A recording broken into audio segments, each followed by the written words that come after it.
BEDJA.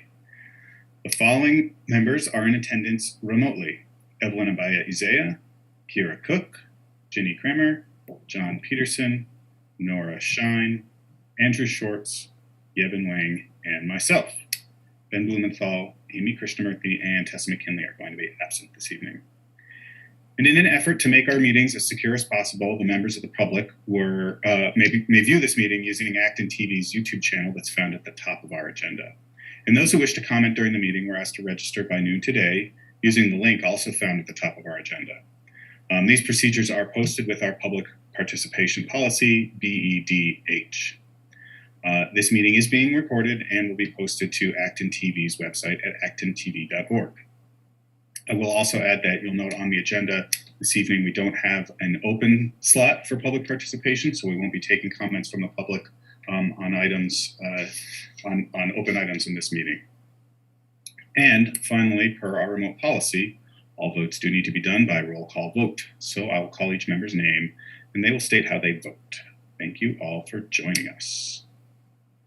So first item on the agenda is a recommendation to approve the superintendent's FY23 final budget and assessments. Peter. All right, good evening, everyone. Thank you for joining us. So there's a memo in your packet regarding this, but at the last meeting you did vote the district budget for FY23. However, we had used language that the district has been using since at least well before regionalization. I don't know what the earliest time that was, but it included the word to adopt an appropriation rather than to adopt the budget. As I said, that's been in existence for a long time, but the technical language, you are adopting a budget. And I think there was some discussion about that. But for, to make sure that we're really clear, the school committee has authority to adopt the district's budget. So, the language we provided in the motion for tonight has been, looked at by our council, along with their recommendation to include the full line item budget in the packet, so that you were clear about what you were voting on. And with that, I'll turn it back to Adam, or I can answer any questions too. All right, any questions?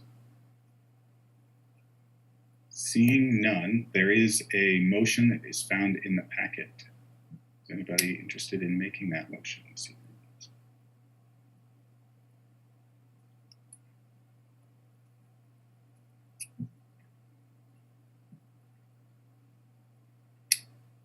Okay, so will someone move to adopt the budget for fiscal year July 1st, 2022 through June 30th, 2023 as presented in the amount of $1,899,440, which is reduced. 1 second, Adam. 102 million. Sorry, $102,899,440, which is reduced by estimated receipts and available funds in the amount of anticipated Chapter 70 aid in the amount of $15,492,511, anticipated state transportation aid in the amount of $2,200,000, anticipated state charter aid in the amount of $100,000, anticipated Medicaid reimbursement in the amount of $200,000, anticipated investment earnings of $150,000, and estimated miscellaneous revenues in the amount of $10,000. And transfers from the following district reserves: excess and deficiency fund in the amount of $1,500,000, capital stabilization fund in the amount of $300,000, for a net amount to be assessed to the member towns in accordance with the education reform law in terms of the regional agreement and amendments thereto as follows: Acton, $69,689,255, consisting of a capital assessment of $5,719,382 and an operating assessment of $63,969,873. And for Boxborough, $13,257,674, consisting of a capital assessment of $983,514 and an operating assessment of $12,274,160. Someone wish to move that? Thank you. Thank you. I did not catch who made the motion. Was that Nora? Yes. Okay, so Nora moved and Kira seconded. I will open for discussion. Seeing none, I will call John. Now I see your hand. Yeah, sorry, the camera didn't want to pick up my hand. Yes, I would like to offer an amendment. I would like to amend the language at the beginning of the motion to read as follows. To adopt the budget for the fiscal year July 1st, 2022 through June 30th, 2023 in the amount of $102,899,440, consisting of expenses for operating expenditures, capital expenditures, and debt service payments as listed by administrative function as follows. Personnel Director, $65,318,523. Finance Director, $24,429,258. Pupil Services Director, $6,124,083. Facilities and Transportation Director, $3,967,126. Information Technology Director, $738,000. Elementary Principals, $525,862. Senior High Principal, $520,105. Director of Curriculum and Instruction, $290,500. Junior High Principal, $249,516. DEI Administrator, $233,000. Superintendent, $133,100. Art Director, $132,958. Athletic Director, $116,450. Music Director, $89,487. Physical Education, $31,472. Contingency, $0. And then the rest of the motion is exactly as previously presented. All right. Is there a second to John's amendment? I'm just confused. Why did we have to list that? John, is that the reason why we're listing all of that detail? Well, yeah, I can explain the. You know what? Before we do that, if no one's willing to second it, then I don't think we need to answer the question. So if someone wants to second it, then we can have the discussion. If there's no second, then we can say that the motion to amend has failed and we just move on. So I want to give a second I want to give a moment to see if there's a second for John's amendment. Is there one? All right. Seeing none, then that motion was made but was not seconded, so does not fall through. I see, Ginny, you've got your hand raised. Yeah, thank you. Again, as we discussed several weeks ago now, this budget requires payment for the public school grade of kindergarten. So I have an issue with that. Not blaming that on anybody here tonight, but I just think that we don't have sufficient funds to do what we need to do, especially in light of the catastrophes that have befallen our families. So, the various cuts and all of that is something I've been, concerned about. I've stated my concerns. I know Kira shares them. But anyway, so I just wanted to let everyone know that I stand in the same place that I did. Thanks, Ginny. John. With respect to the motion reads the budget for fiscal year 23 as presented. And I wonder what the language as presented means. There is no reference to a specific document or a date or anything else. I feel that the motion as written is inadequately descriptive of what as presented is. As is presented in the packet. Yeah, the motion doesn't say as in the packet. It just says as presented, place unknown. Evelyn.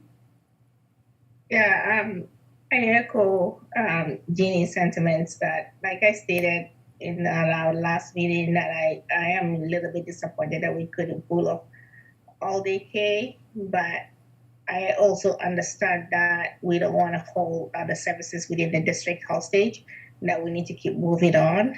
And I think we're all vested in getting there someday, and we'll see what next year brings. But I wouldn't say that my heart is warmed basically with this budget, but we're somewhere in between, and I just want folks to know that we're committed and we'll get it there.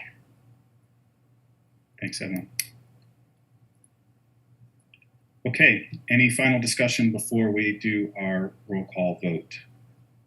And I'll just point out that essentially nothing has changed in the budget again. The values are all the same. The formality we're going through here is based on some feedback from both the community and our legal team and just the nature of the motion language. That being said, I will go around the room alphabetically. Evelyn, I'll answer your question. I just wanted to ask if, I know there was John made a comment about the motion and the source of the amendment. Do we have to amend the motion to say that it's from the packet?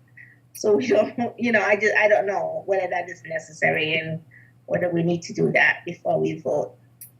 So John made a different motion to amend, which did not have a second, so that did not go through. There was not a motion on the floor. No, I meant your motion. Should it your original motion, should it say that? If someone wants to make a motion to amend our original motion to say, as presented in the packet, I would entertain that motion. John? Yes, I would like to amend the motion so the language reads, as presented in the packet of March 24th, 2022, and then everything else reads the same. I'll second. Right, so that the motion from John is that the first sentence of the original motion reads now to adopt the budget for fiscal year July 1st, 2022 through June 30th, 2023, as presented in the packet of March 24th, 2022, in the amount of $102,899,440. Wanted to say that one more time to make sure that Beth got that for the minutes. So we have now a motion to amend on the floor. It's been seconded. So I will go now for a roll call vote on the amendment, starting with Evelyn. Yes, she said. Kira? Yes. Ginny? Are we voting on the amended motion now? Or are I think we're just, and the motion? I'm running it as a vote on the amendment to the motion. So we'll vote to amend the motion, and then we'll vote the amended motion. Okay, yes. John? Yes. Nora? Yes. Andrew? Yes. And Yevon? Yes. Myself, yes. Okay, so now we're going to vote the fully amended motion, just to be clear here. We're going around one more time. Evelyn? Yes. Kira? Yes. Ginny? No. John? Yes. Nora? Yes. Andrew? Yes. There we go. Yevon? Yes. And myself, yes. And as just a point of clarification, the vote does require a 2/3 vote of all school committee members, which we did have. Everyone was in favor with the exception of Ginny, who was a no. Thank you all. Next item on the agenda is the review of an open meeting law complaint from March 20th.